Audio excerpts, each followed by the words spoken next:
The Parliamentary Standing Committee on Housing and Urban Affairs has been quite critical of the Urban Development Ministry's utilization of funds for 6 flagship schemes, including PMAY, Smart City, Amrit and Swachh Bharat. The panel has highlighted that only 1/5 of the released amount has been spent and these much-hyped schemes may remain a distant dream. Hardeep Singh Puri, MOS Housing and Urban Development, joins me now.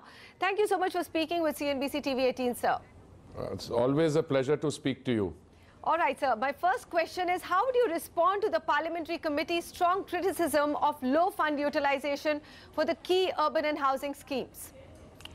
Well, first of all, Manisha, let me start by placing on record my appreciation for parliamentary scrutiny. I'm a member of Parliament, and I always encourage members of Parliament to look at ongoing schemes with due diligence and rigor.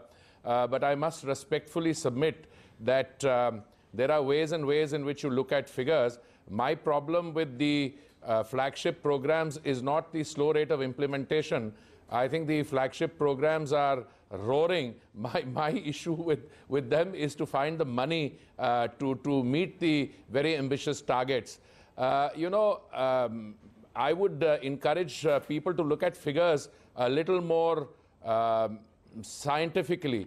Now, for instance, in some schemes, they look at what is called a utilization certificate. Now, anyone with even a nodding acquaintance of how governments function know that utilization certificates are sent by government departments sometimes 24 months after the expenditure has been booked. Let me therefore provide a perspective for you in which so that you will be able to understand the rate of implementation. Let's start with Swachh Bharat mission. Let's take the number of toilets to be built under the Swachh Bharat mission, the urban segment with which I am associated. Total target is 67 lakh toilets. We've, I think, done already 52 lakhs, and that this has to be completed by 2019, 2nd October. I'm quite confident that we can get all 67 lakh toilets built by October or November this year, 1 year in advance. Similarly, for the community toilets. Then let me come to Pradhan Mantri Awas Yojana. The target here is that we have to build a total of, say, 11 to 12 million homes so that every Indian citizen will have a home which he or she can call their own by 2022, with the title being in the name of the lady of the house or co-jointly. Now, we are sanctioning, or we are under pressure to sanction something like 300 to 500,000 such homes every month under different verticals. Let me give you the targets.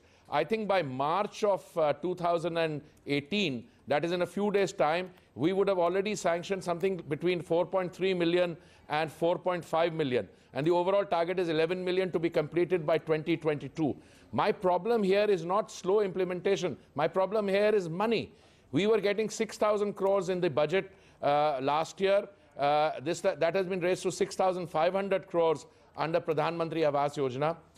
That is not sufficient to provide the funds required under the 4 verticals. So what have we done? We have set up an affordable housing fund, which the finance minister announced in the budget speech. And then subsequently, I've got cabinet approval for an affordable housing fund for 60,000 crores. And we've just got 8,000 crores from the small savings fund. We have to go to extra budgetary resources. So if you are carrying out a scheme on this scale, money is what is required. And therefore, with due respects to my honorable colleagues in Parliament who looked at this, must have been sometime earlier. Again, let me give you the smart cities thing. It's like this. The funding in smart cities has to follow a certain pattern. We don't do project-wise funding. What we do is, when a smart city is conferred that title through competitive bidding, and in the process which started in June 2015, the first 20 cities were named only in May 2000, in January 2016. Then another 20 later. Last 9 were named only a few days ago. Now, what happens in this situation? Quite simply, it takes 18 months before a special purpose vehicle is set up. After 18 months, once a special purpose vehicle is set up, they have to then have a consultant, then they have to tender for specific projects. Right, now, the question that should be asked is, out of the 99 cities which have smart city status, how many of them have special purpose vehicle? Manisha, the answer is 89. Now, from my point of view, that's very good. Now, if you started in sometime in January 2016, when you were named, and you have done something like 24 months, first 18 months get taken up by the whole process of setting up a special purpose vehicle. And so you what have you should mentioned do that is to us look before at the as amount of money on which projects are completed. Exactly. Okay. All right, sir. So then, you've raised a very important point, and let me come to that then. The Parliamentary Committee did say that it is a matter of serious concern that the flagship programs of the government, which are widely publicized, have actually been sidelined in the budget. So this 63,000 crore rupees that you mentioned, sir, which NHP and HUDCO are supposed to raise, are you confident you'll be able to raise it? Now, for instance, the budget does not have to provide for every flagship program. Very often, countries in the world, including us, we raise money on the market. Here, we have already established a fund for 60,000 crores on Pradhan Mantri Awas Yojana. I mean, if I were to insist, and if I somehow had a margin of persuasion with the finance minister, I mean, a central budget would be in deep trouble. I mean, I'm just meeting my schemes. There are other ministers who have schemes. So, look, with due respect to any suggestion that the budget doesn't provide the money, budget has to provide funds for a large number of schemes. As long as I have money to implement the flagship programs, I'm satisfied. And now I can tell you, I'm not just satisfied. These flagship schemes are roaring. I mean, I'm having difficulty, not difficulty, I'm putting it lightly. I have to keep pace with the demand which is generated. So whenever any chief minister comes to me, I had one yesterday, they're all saying, all right, we need money for this, we need money for that. Yes, I'm totally confident that we have the ability to raise money through extra budgetary sources, if necessary, from the market. We haven't got to that state yet, but I am deeply committed to meeting the targets under the flagship programs, and I'm happy to discuss those targets with you. All right, so final question. The report also notes that the revenue expenditure up to 31st December is about 83%, sir, but capital expenditures only 65%, and it actually says that doesn't augur well for overall financial management of the ministry. Your response, sir?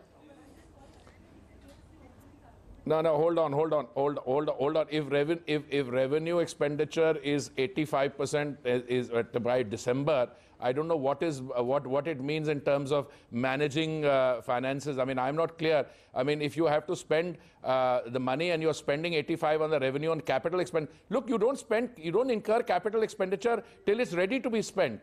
I mean, I'm not going to release money unless the project for which it is utilized is doing that. And I'm just telling you, on the smart city side, on other capital expenditure, you have to be careful. So now if you look at what is being budgeted and what we are supplying, that is what is important.